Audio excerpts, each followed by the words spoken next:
Carbon Zero focuses on greenhouse gas emissions. We help organizations, governments, individuals, NGOs measure, manage, and mitigate their climate impact. We have two sides of the business, our advisory services team that helps with the measurement side of things. You can't manage it or mitigate it if you aren't measuring it. So we do all the measurement stuff, carbon footprinting, life cycle analysis, environmental audits, so that you understand what your impact is. We have tools also available on our website that would allow an individual to go on and calculate your own personal carbon footprint too. Once you've measured your emissions, we help you develop a plan towards constant improvement. That's that management system, year after year of constant improvement. And then for the unavoidable emissions, those, you have to drive, you have to use heating oil, to cook your food at work, and at your restaurant and all those things. We call those unavoidable emissions, and that's where carbon offsetting plays a role. So our project development team develops projects that reduce, avoid, or sequester greenhouse gas emissions, and we monetize those reductions into what are called carbon offsets. Back home in Port Hope, we helped George and Olympus Burger become the first Carbon Zero certified restaurant in Canada. That means George took a look at his operations. We measured all of his emissions relating to deliveries, fuel use, electricity use, to understand what that impact is. Then we developed a plan year after year to reduce his emissions. He makes other changes in his operations too around the environment, the banning, I'll let him talk more about it, but from the banning of plastics and all of that. So we helped him out with the greenhouse gas piece. So now that he's measured it, he's managed it, plan towards constant improvement, the remaining emissions, which can I tell them how much they were 32 tons. And he utilized one of our carbon offsetting projects from our Niagara Escarpment Forest Carbon Project, which protects land going up the Niagara Escarpment towards Manitoulin Island, and now incorporates the Bruce Trail as well. So with George's investment, he gets to reduce his unavoidable emissions and support the expansion of projects that protect land and allow trees to do their job and do their job better at sequestering carbon. And especially being in the hospitality industry and a restaurant, you get to see the amount of plastic that you go through. And every week I was ordering plastic straws, plastic cutlery, all our supplies and everything like that were coming surrounded by plastic. So definitely there was something at the back of my mind that there's got to be a better way. There's got to be something that needs to be done, that can be done. Obviously, hearing more and more reports of the amount of plastic straws that are being tossed every year, especially down in the US and everything there, definitely was something that was becoming very relevant and definitely becoming something brought to the front of the scenes. Right now, how things are, plastic is cheap. It's the easiest way to go. It's rarely avoidable. It costs 0.2 cents to make a plastic fork. It costs me 8 cents for a wooden fork. So when you have that accumulating in any sort of business, obviously there's a lot of big investments to be made. However, when I was starting off my business, didn't know how it was going to be to take on such initiative from the beginning. So after witnessing that, I was able to do a little bit of calculations. I was able to partner with Dan as well to look into a little bit more of where we stand, how can we make small little changes in order to have huge impacts. Every year there is a big restaurant show that happens in Toronto. I remember over the years I've been going every year, so 3 years ago there was probably one vendor that was providing eco-friendly products. This past year, there were 7. So all of a sudden, that shows that there is going to become more of a demand.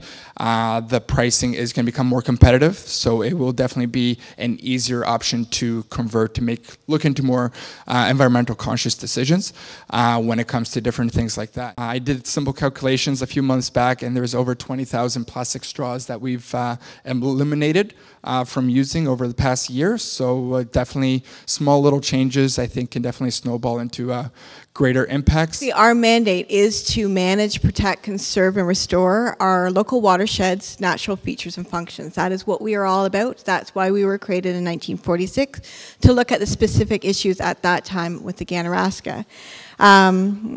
Very rightfully so. The elephant in the room is that the province is changing or looking to change how we are funded, where we're supposed to focus our efforts.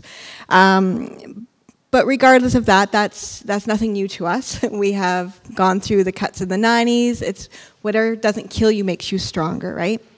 And in light of climate change, we view climate change as really no different in some ways than any other stressor that's already impacting our watersheds, be it development, growth, invasive species. Add climate change to a long list of things that we have to consider. When we prioritize, though, we do look at what can give us the biggest bang for our buck. We have to use our dollars very mindfully, especially because they are a tax-based dollar value. So we look at delivering programs. You know, you already said it, plant trees. Trees will save the world, according to many panels I'm part of. So the more we can do to implement our full suite of tree planting programs, the better off we will be. So we look at kind of the low-hanging fruit, what gives us the best ability to do as much as possible with little resource, be it human resource or dollar resource.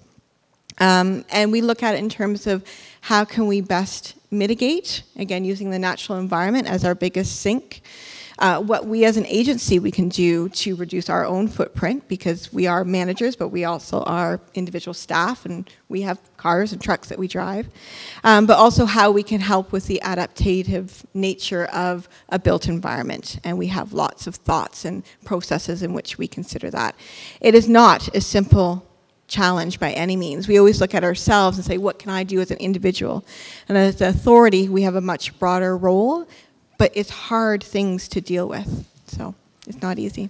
So we felt a huge sense of urgency and a responsibility to ensure that our students are not just being taught about climate issues and environmental issues in class, but that we model that in our entire culture, and that our campus continues to renew itself and improve itself so that our footprint is lowered and lowered. So we have a three-prong approach, which you mentioned, we call the 3 C's, which is a green campus, green curriculum, and green culture. And because our mission statement of the school begins with 2 words, developing habits, we have been quite easily able to, and I shouldn't say easily, but we've been able to attach environmental habits into the full mission of our school, such that our youth have to be responsible, and they're going to be dealing with what the prior generations have created, and they have to have the skills and the knowledge to be able to cope with that. So that's our background. What we really need to be doing is making sure that we're hearing all of these different voices, these different stories from everybody in the community, and recognizing that people will have different interests and different, will feel that they are being impacted by climate change differently.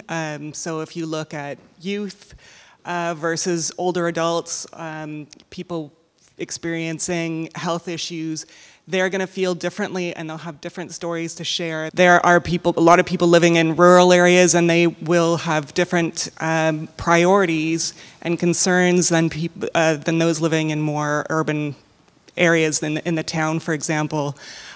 So we need to really make sure that we're taking all of this information, understanding what the priorities are before starting to think about solutions on how to mitigate, reverse, or adapt to climate change. We want to make sure that even if sometimes these interests that might seem like they are conflicting at times, that we can take all of these concerns into consideration and come up with an aligned plan of action so that the whole community can support what's going on, rather than just having this sort of a top-down solution. The Environmental Working Group is now working with McMaster, so we're recruiting some graduate students to help work on this plan, which I'm really excited about.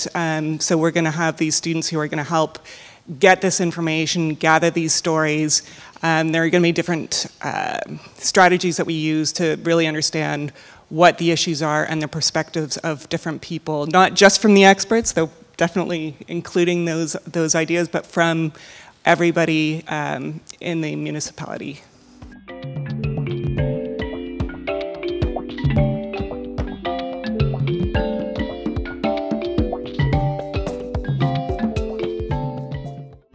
you.